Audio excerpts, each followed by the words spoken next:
CBN Belo Horizonte. Agora são 10h49. A Câmara Federal instalou uma comissão especial para discutir o projeto de lei que proíbe qualquer castigo físico na educação de crianças e adolescentes. A lei da palmada, se aprovada, vai alterar o Estatuto da Criança e do Adolescente, proibindo palmadas, beliscões ou qualquer outro castigo físico. Hoje vamos falar desse projeto e de suas implicações jurídicas e psicológicas. Está conosco agora a terapeuta e educadora infantil Paula Ramos. Bom dia, Paula, tudo bem? Bom dia, tudo bem? Bom, eu fico pensando que a lei da palmada, ela não altera a obrigação dos pais de impor limites e regras para as crianças e adolescentes. Ela só proíbe, ou ela proíbe terminantemente, que se faça isso a partir da força física. Os pais têm dificuldades em educar os filhos sem esses castigos físicos, Paula? Na verdade, a palmada, a agressão física é diferente de colocar limites, né? E a criança, ela está nessa fase de aprendizado. E quando ela sofre essa agressão física, ela aprende que dessa forma que os problemas são resolvidos. Sim, então ela vai para a escolinha, bate no colega quando o brinquedo é tomado, coisa parecida. Isso, ela começa a achar que a força bruta que é a solução, que desse jeito que está certo. Sim, por que essa dificuldade em impor uma certa autoridade que é natural, até mesmo pela idade? Às vezes os pais acreditam que a criança começa uma birra, começa uma pirraça, o pai às vezes fica um pouco descontrolado e entra para agredir a criança fisicamente.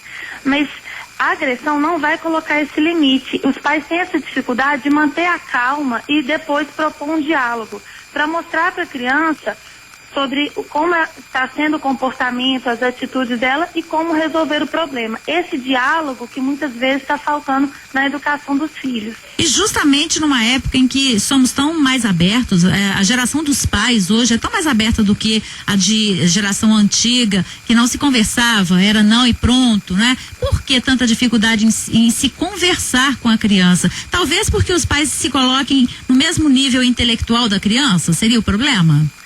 Os pais, às vezes, eles não conseguem entender o que é aquele choro, o que é aquela birra que a criança está querendo dizer. Então, eles perdem a paciência, eles não têm o tempo que a criança precisa.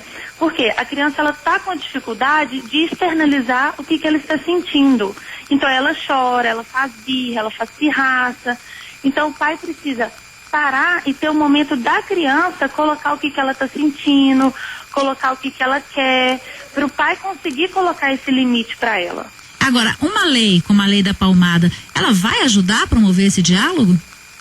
Olha, eu acredito que é a iniciativa para proibir a questão da agressão física. Eu acho que é um passo que já é uma grande ajuda para essas crianças que sofrem agressão física, mas a gente tem que falar também da questão do diálogo, da conversa, porque não pode dar palmada, mas tem que dar o limite, tem que falar da forma que será feito para dar esse limite sem agressão física. Agora, quando a gente fala em agressão física, eu tô com um caso aqui hoje, aconteceu lá em Jequié, na Bahia. Um menino de 9 anos teve as mãos queimadas pela mãe porque ele roubou um celular. Então a mãe resolveu queimar a mão do menino, mergulhar as mãos dele na água fervente para ele nunca mais roubar.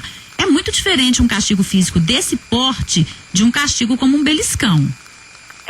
Mas o que é muito comum a gente ver na prática clínica? A agressão física, para cada pessoa, ela é vista de uma maneira. Um beliscão para um pai é muita coisa, para outro é o costume, assim, o beliscão já não serve como castigo daquele momento que o pai acha, né? Uhum. Então a agressão começa a ficar mais pesada. Esse menino certamente já deve ter levado alguns beliscões, mas chegou a um ponto que a mãe achou que o certo no limite daquela hora era uma agressão mais pesada, né? Quer dizer que você acredita então que os pais vão passar a refletir melhor sobre a educação dos seus filhos a partir do momento em que eles não puderem aplicar nenhum tipo de castigo físico? Isso, eles vão começar a ver que as crianças, elas não vão ver a força bruta como uma solução para os problemas, porque não é assim que se resolve as nossas dificuldades. Então, os pais têm que educar os filhos e pôr limites, mas de forma com diálogo, combinados, uma rotina bem estruturada, por outras estratégias. Tá certo, eu conversei com a terapeuta e educadora infantil Paula Ramos. Obrigada, viu, Paula, pela participação conosco. Um bom dia para você. Bom dia. Bom, e a gente conversa agora com a advogada Luciana Berlini. Vamos saber os aspectos jurídicos e implicações dessa lei da palmada. Bom dia, doutora Luciana, tudo bem? Bom dia, Fabiana, tudo bem você? Há quem argumente, doutora Luciana, que não é papel do Estado legislar sobre uma relação tão pessoal e íntima quanto a educação dos filhos. Na prática, se essa lei passar, como é que vai funcionar, hein? Olha, Fabiana, na verdade, essa lei, ela, do ponto de vista estritamente jurídico, ela até seria desnecessária. Por quê? Porque nós já temos uma legislação e até a própria Constituição vedando qualquer tipo de prática que seja uma prática violenta ou que abuse, né, na criação, educação dos filhos. E mesmo em relação aos adultos, a nossa legislação hoje, ela proíbe, né, qualquer tipo de agressão. O que acontece é que essa lei, ela tenta, na verdade, trazer a reflexão, a doutora Paula até comentou isso aí agora e de forma muito pertinente, para que os pais saibam que a palmada ou qualquer tipo de agressão não corresponde à educação. Né? Nós estamos tentando aí com essa legislação, e me parece que é a verdadeira intenção da lei, é mostrar para os pais o problema de se agredir os filhos na educação, porque a partir do pressuposto de que palmada, beliscão ou qualquer tipo de conduta que seja configure formas de limitar e educar, é completamente absurdo. Né? Nós estamos mudando o paradigma, mudando a realidade hoje, e a lei tenta, de certa forma, conscientizar os pais em relação a isso. Agora, a gente sabe que adolescente, ele é revoltado por natureza. É da natureza do adolescente se revoltar contra regras, contra imposições. Essa lei não pode subsidiar um adolescente para chantagear os pais, que mesmo não aplicando castigos físicos, podem ser acusados por um filho mais rebelde de que estão fazendo isso? Olha, a nossa expectativa aí é que, na verdade, não se tire dos pais a autoridade que eles têm em relação aos filhos, muito pelo contrário, mas que eles consigam estabelecer a autoridade de uma forma mais ampla e de uma forma coerente. Até porque a agressão, ela é um dos mecanismos que vão desencadear essa revolta dos adolescentes. E uma comparação que a gente pode fazer para tentar facilitar esse entendimento é em relação aos professores.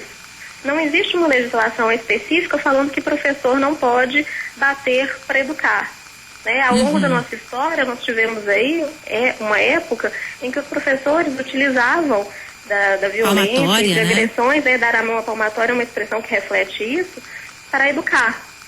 Hoje os professores continuam exercendo a função de educação e eles não têm mais esses recursos de violência e mesmo assim conseguem limitar, conseguem educar turmas de crianças, adolescentes, sem qualquer tipo de abuso em relação a isso. Então, se os pais se conscientizarem, tanto em relação às crianças quanto em relação aos adolescentes, que o limite não precisa passar pela violência, é a forma que se espera e é a forma que vai, de todo modo, criar um respeito dos filhos para com os pais, e aí pouco importa a idade.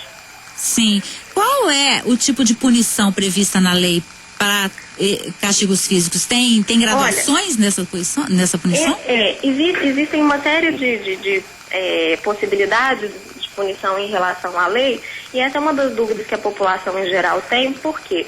Porque não se quer com essa lei prender o pai ou chamar o pai ou a mãe que praticam essas condutas de criminoso, porque se a gente prende um pai ou uma mãe que dá uma palmada numa criança, por exemplo, nós estamos punindo muito mais a criança do que o pai ou a mãe. Essa não é a intenção. Mas nós temos advertência, nós temos a suspensão do poder familiar.